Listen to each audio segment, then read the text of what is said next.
Vous pensez les connaître, et pourtant, ces animaux sauvages ont leurs petits secrets que nous vous invitons à découvrir avec Thierry Tancret, animateur nature et ornithologue passionné et passionnant. Ch'tite bête, le podcast du département du Nord qui vous emmène au cœur de nos espaces naturels à la rencontre des animaux sauvages. Aujourd'hui, nous partons ensemble en forêt de Mormal, sur la piste d'une petite peluche au cœur de carnivores, la martre. Ce mustélidé peu connu est pourtant une ninja en fourrure. Les arbres murmurent, les feuilles craquent, peut-être nous observe-t-elle. Ouvrons grand les oreilles. Bonjour Thierry. Bonjour Perrine. Alors avant de préparer cet épisode, je ne soupçonnais pas, j'avoue, l'existence de la martre, comme peut-être beaucoup d'auditrices et d'auditeurs, et pourtant, l'animal que nous allons présenter aujourd'hui est une vraie dame de la forêt. On l'appelle aussi la dame des bois.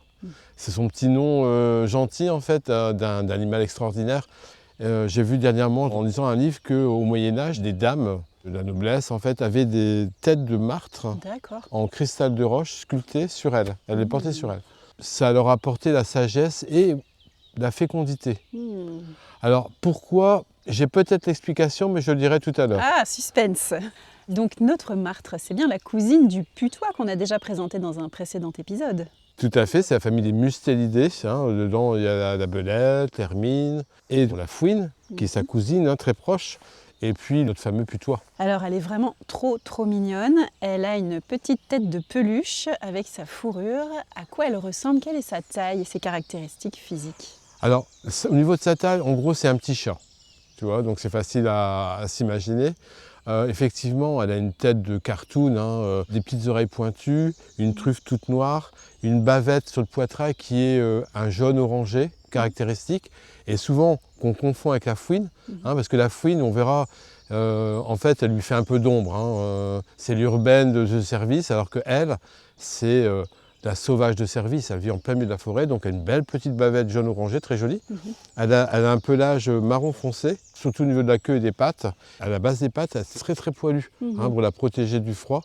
Et aussi, on verra, elle a des griffes très fortes pour pouvoir grimper très facilement dans les arbres. Justement, en introduction, on a cité le mot de ninja de la forêt. Est-ce que tu peux nous en dire un peu plus? Complètement. Elle grimpe aussi facilement qu'un écureuil. En fait, on devrait l'appeler la martre arboricole. On l'appelait la martre des pins, c'est pas loin, ou la martre des arbres, parce que finalement, elle passe une très grande partie de sa vie dans les arbres. Je ne sais pas si tu t'imagines, donc ça veut dire qu'il faut vraiment qu'elle soit très habile. Elle est même capable de capturer les écureuils. Quand tu vois l'écureuil, comment il va très vite dans les arbres, son milieu de prédilection, ce sont les arbres. D'accord. Et alors pourquoi elle affectionne autant les arbres? Qu'est-ce qu'elle y trouve? Alors, elle y trouve beaucoup de choses. Elle y trouve des zones de chasse, donc différentes espèces. Elle chasse aussi beaucoup au sol. Elle chasse donc les petits oiseaux, l'écureuil. C'est un petit carnivore. C'est un petit carnivore, donc avec sa mauvaise réputation. Parce que les mustélidés, on a vu, ils ont une caractéristique qui n'est pas toujours très bonne. Souvent, ils ne sentent pas bon, ils puants, ils vont manger les poules, etc. Il y a des choses vraies, mais il y a des choses qui sont complètement fausses. Et par contre, on sait aussi maintenant que la martre est un allié. Elle mange énormément de ravageurs, de campagnols, de gros campagnols. Elle limite la zoonose, c'est-à-dire que les transmissions de maladies des rongeurs vers l'humain, en faisant péricliter de nombreuses espèces de rongeurs. Ok, donc c'est un animal qui a toute sa place dans la chaîne alimentaire et plus globalement dans la biodiversité. Complètement, mais aussi elle marque son territoire. Une martre a un territoire d'environ 150 hectares, environ. Ah oui, c'est beaucoup. 150 hectares, 200 hectares.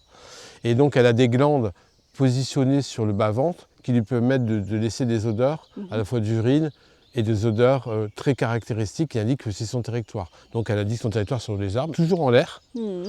La chose presque plus importante aussi pour elle, c'est qu'elle va voir ses petits dans les arbres. Ça peut aller jusqu'à 8 petits. Et elle va chercher des arbres morts, des arbres creux. C'est pour ça qu'en forêt, les vieux arbres morts, c'est très très important pour elle. Parce qu'elle va pouvoir se reproduire dedans et passer toute la période estivale de reproduction dans les arbres. Ce qui n'est pas le cas l'hiver. L'hiver, elle aura tendance à descendre au sol, sur les pierres ou dans des caves, dans des endroits où elle peut se cacher des effondrements, enfin bref, au sol. Alors, on peut entendre parfois résonner le cri du putois qui ressemble au bruit d'une mitraillette, oui oui. Et alors la martre, est-ce qu'elle a son petit cri aussi? Globalement, la martre, c'est un animal très très silencieux. On la voit parfois. Il n'y a qu'un seul moment où on peut l'entendre. Alors personnellement, je ne l'ai pas entendu, mais je l'ai simplement lu dans les livres. C'est le moment où elle se reproduit, puisque l'accouplement peut durer plusieurs dizaines de minutes. Et à ce moment-là, elle peut pousser des cris très puissants qu'on peut entendre très très loin. Thierry, comment se porte la population des martres dans le Nord? La population, elle se porte normalement, elle est plutôt quand même en régression, de par une perte d'habitat, de par une perte de vieux arbres morts dans la forêt. Et malgré tout, elle a son utilité très importante. Il lui faut un grand territoire aussi. Donc, on va dire que c'est une population, malgré tout, qui est quand même relativement fragile. D'accord. Et à surveiller. Une maman martre, une femelle martre, peut donner naissance à combien de petits? Entre 6 et 8. D'accord. Entre 6 et 8. Tu nous disais tout à l'heure que tu avais pu observer déjà des martres. En forêt Raconte-nous normale. un petit peu. Qu'est-ce que je vois? Je vois un églantier.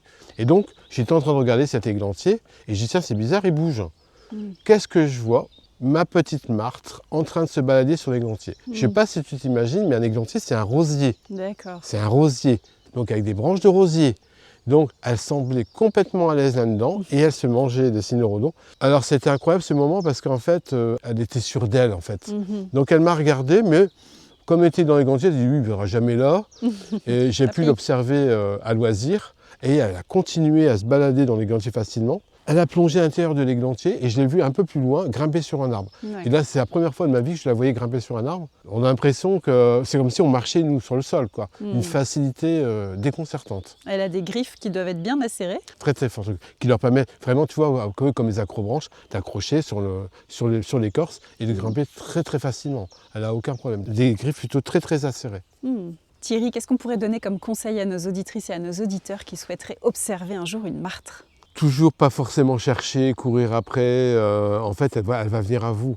Bon, il y a des heures privilégiées, plutôt en fin de journée. Elle est quand même presque nocturne, elle chasse beaucoup la nuit et en fin de journée elle aime bien sortir.